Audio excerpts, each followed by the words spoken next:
ಏಳನೇ ದಿನದ ವಿಧಾನಸಭೆ ಕಲಾಪ ಸಾಕಷ್ಟು ಸದ್ದು ಗದ್ದಲದಿಂದ ಕೂಡಿತ್ತು.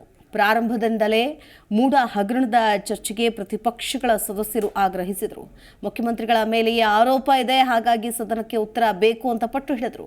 ಆದರೆ ನಿಯಮಾವಳಿಗಳಲ್ಲಿ ಅವಕಾಶ ಇಲ್ಲ ಅಂತ ಸ್ಪೀಕರ್ ಯುಟಿ ಖಾದರ್ ತಿರಸ್ಕರಿಸಿದ್ರು.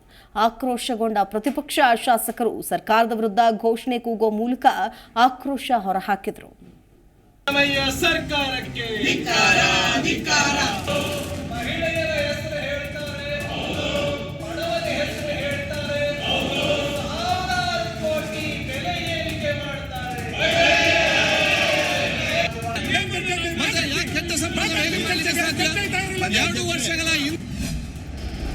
ಮೂಢ ಹಗರಣದ ಚರ್ಚೆಗೆ ಬಿಜೆಪಿ ಶಾಸಕರ ಪಟ್ಟು. ಪ್ರತಿಪಕ್ಷಗಳ ಬೇಡಿಕೆ ತಿರಸ್ಕರಿಸಿದ ಸ್ಪೀಕರ್ ಖಾದರ್. ವಿಧಾನಸಭೆ ಕಲಾಪದಲ್ಲಿ ಬುಧವಾರವೂ ಮೂಢ ಹಗರಣ ದೊಡ್ಡ ಸದ್ದು ಮಾಡಿತು. ಮುಖ್ಯಮಂತ್ರಿಗಳ ವಿರುದ್ಧವೇ ಆರೋಪ ಇರೋದ್ರಿಂದ ಚರ್ಚೆಗೆ ಅವಕಾಶ ನೀಡಬೇಕು ಅಂತ ಬಿಜೆಪಿ ಜೆಡಿಎಸ್ ಶಾಸಕರು ಆಗ್ರಹಿಸಿದ್ರು. ಒಂದು ಹಂತಕ್ಕೆ ಸಮಾಧಾನ ಕಳೆದುಕೊಂಡ ಸಚಿವ ಬೈರತಿ ಸುರೇಶ್, ನಿಮ್ಮ ಅನಾಚಾರ ಎಲ್ಲವೂ ಗೊತ್ತಿದೆ. ಎಕರೆಗಟ್ಟಲೆ ಭೂಮಿ ಪಡೆದವರು ನೀವು. ನಿಮ್ಮ ಲೂಟಿಯ ದಾಖಲೆ ಇಲ್ಲಿದೆ ಅಂತ ಸುರೇಶ್ ದಾಖಲೆಗಳನ್ನ ಎತ್ತಿ ತೋರಿಸಿದ್ರು. ನಂತರವೂ ಪ್ರತಿಪಕ್ಷಗಳು ಪಟ್ಟು ಸಡಿಲಿಸಲಿಲ್ಲ. ಸ್ಪೀಕರ್ ಯುಟಿ ಖಾದರ್ ಕೊನೆಗೆ ನಿಲುವಳಿಯನ್ನೇ ತಿರಸ್ಕರಿಸಿದ್ರು. ವಿರಾಮದ ಬಳಿಕವೂ ಪಟ್ಟು ಸಡಿಲಿಸದ ಬಿಜೆಪಿ.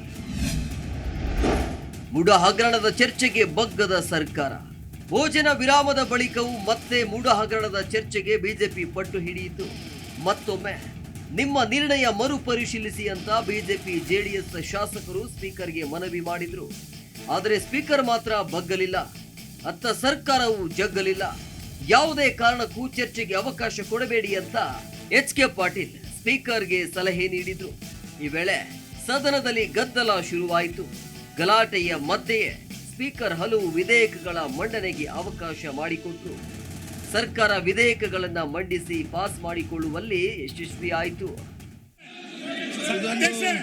ಅಧ್ಯಕ್ಷ ಸರಿಯಲ್ಲ, ನೀವು ಈ ತರ ನಡೆಸ್ತಾ ಇರೋದು. ಚರ್ಚೆ ಮಾಡಕ್ಕೆ ತಯಾರಿಲ್ಲ ಅಂದ್ರೆ ಏನು?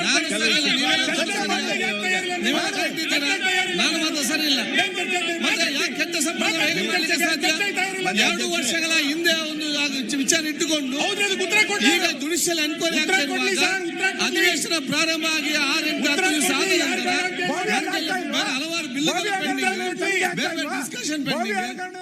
ಇತ್ತ ಕರ್ನಾಟಕ ಭೂಕಂದಾಯ ತಿದ್ದುಪಡಿ ವಿಧೇಯಕ, ಕರ್ನಾಟಕ ಅನುಸೂಚಿತ ಜಾತಿ ಬುಡಕಟ್ಟುಗಳ ವಿಧೇಯಕ, ರೇಣುಕಾ ಯಲ್ಲಮ್ಮ ದೇಗುಲ ಅಭಿವೃದ್ಧಿ ವಿಧೇಯಕಗಳನ್ನ ಮಂಡಿಸಲಾಯಿತು.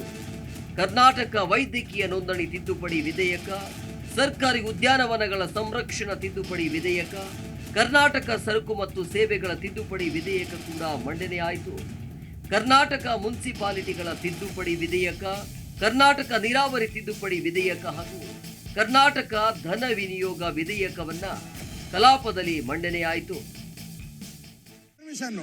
ಇಡೀ ಪರ್ಮಿಷನ್ 4 ವರ್ಷ ಹಿಂದೆ, 4 ವರ್ಷ ಹಿಂದೆ, 4 ವರ್ಷ ಹಿಂದೆ, 4 ವರ್ಷ ಹಿಂದೆ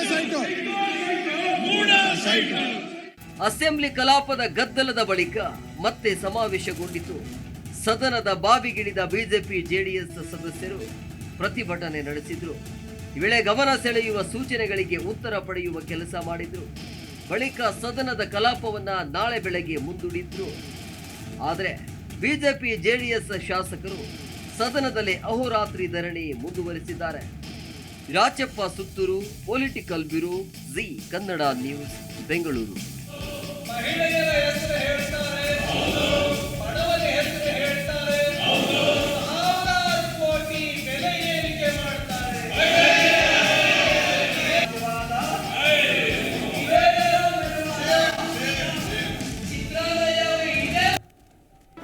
ಜಿ ಕನ್ನಡ ನ್ಯೂಸ್ ಈಗ ನಿಮ್ಮ ಮನೆಯಲ್ಲೇ ನೋಡಿ. ಎಲ್ಲ ಕೇಬಲ್ಗಳಲ್ಲಿ ಈಗ ಲಭ್ಯ.